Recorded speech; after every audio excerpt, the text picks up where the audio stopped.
So, a few final thoughts about Zoneminder. Um, I really enjoy it. I think it is an outstanding program. Um, I think that, I mean, it's free, it's open source. You don't have to pay anything for it. You just have to buy the cameras and scavenge some old hardware to run it on. I think that's an incredible value, just as a general security system. And here, I'll just kind of bring over the splash page that I made for mine. This is unencrypted, so you know that I actually keep it in my Dropbox. It's not published to anybody except anybody who has access to my Dropbox. I'm always on a domain usually, so I just make a little bookmark for it and it goes right where I need it to. But I really like ZoneMinder. I think that it works great, especially like in a little landing page like this that you can quickly just click on a link, and get right to. I've added some other things in here like source feeds. This pulls directly from the cameras themselves so I can, see if the camera's working. Like this guy's always glitching out. What's up with him? ZoneMinder, I can just have quick access to that in here. Uh, some other stuff that doesn't have anything to do with cameras, like I run like a plane tracking system, some ADS-B stuff, but that's not about ZoneMinder at all. Um, ZoneMinder is a great value. I think that it's grade A. I mean, this is enterprise ready, really. I have a Cisco vSOM system at work, and it's nothing like this. I mean, you can't even with that thing go in and set your zones and everything. But at any rate, I think that you guys should definitely check it out. And I wanted to talk just a little bit about the cameras that I use. Um, so let's look at that right now. So, a real quick talk about cameras. This is a little D-Link 930L daytime.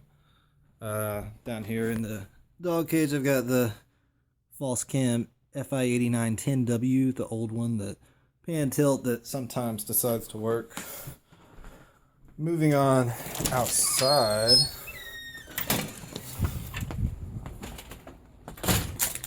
up here I've got a DCS 932L, the nighttime. It actually does pretty good with night vision. Reaches out about through to here, so not bad. Beautiful day in West Virginia. Moving on around the house, I've got a DCS 930L in a dome that I got off dillextreme.com. It's way too expensive. With shipping was like as much as the dome from Hong Kong. Got cords everywhere and whatnot. Got a DCS 934L, I believe. It's like the 932, only in black. And I've got this guy, which is a DCS 930L daytime camera that I've taken out of it and soldered a USB connection onto, so it's a little bit more rugged. So that's pretty much the cameras that I have going on So let's now. talk about that last camera for just a second. I had taken this camera out of its case. I mean, it just kind of pops right open with a little bit of force.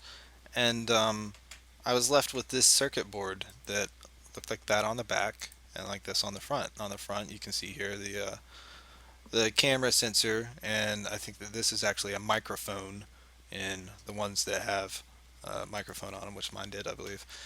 On the back, you had an Ethernet port and a power plug. So I got to looking at things like this. I found this. This is a dollar, and it goes from USB to the barrel plug that you need to connect into that socket. So I was like, well, that's interesting because that's just a straight through cord. I don't see any, resistors or anything like that. I don't know a lot about electronics. Maybe there's something weird. But I got to looking at the circuit board and it actually was wrote, I think, on this side somewhere, like DC 5 volts, and that's all you need. I think maybe it had a amperage rating on there, but I can't remember for sure or not. So I just took a USB cord, cut it right off, and soldered it to the leads that this solders to the other side, which I think right around in here somewhere. This isn't a very good picture. Um, I think these right up here might be it. Does that make sense? Maybe down This might not even be the same camera front and back. But yeah, right up in here somewhere. Just look for wherever this solders into, and then solder a power and a ground to the other side. And that's basically what I did with that camera in the last one. And the reason that I did that, for one, is because I like to take stuff apart. And for two, I thought, hey, I got this case, it's kind of weatherproof. I'm just going to stick this thing in here, drill some holes for the cord, solder it on, hot glue it, and then wrap some tape around it, and it'd be kind of weatherproof. So that's kind of the idea behind this guy. Um, I didn't really need to do that, but I did, so I stuck it outside, where it kind of is in the weather just a little bit. Um, so that's interesting. You can, power these things straight up off of a USB port. And what does that also mean? That means you can use a USB battery pack to power this. So you could have a truly wireless camera if you wanted to. It's not hard to do at all. It's just, the battery runs down every day or so. So you got to go out there and look at it. But if you get like a 20,000 milliamp hour battery, which you can easily get for like $30 nowadays in 2016. Um, that's pretty interesting. That's something you can definitely work out some unique solutions by doing that.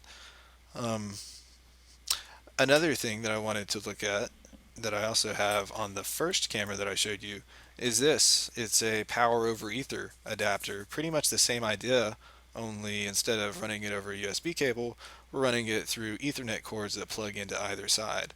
So on this side, the right side, you plug that into the wall. You actually use your adapter wherever you plug your Ethernet cable into a switch or a router or whatever. You do that, and then you plug an Ethernet cable into this other side, and then you come over here and you do the same exact thing. Plug your Ethernet cable in. This goes into the camera. That goes into the camera. Definitely way more streamlined, just running one Ethernet cable to it than one Ethernet cable or using wireless and then a power cable. If you're going to run a cable to it, I mean, Ethernet works way better than wireless anyway for these things. I actually have a separate router set up just for wireless cameras, and I think maybe I have a Chromecast or two on there as well. I've been fighting the wireless battle for quite a few years. I really need to upgrade and get some serious hardware. But at any rate, this works out great for me. Closing thoughts. I think Zoneminder and these little D-Link cameras are similar. Cheap cameras are a great way to go, especially if you're going to have them outside. I mean, they do die outside, every couple years or so. They're not meant to be outside, but I've had weatherproof cameras that have died quicker than the, you know, $30 indoor cameras. So, like, why would I pay $70 when my $30 one somehow lasts longer? That doesn't really make any sense. But anyway, definitely check out ZoneMinder and hit me up if you have any questions or comments.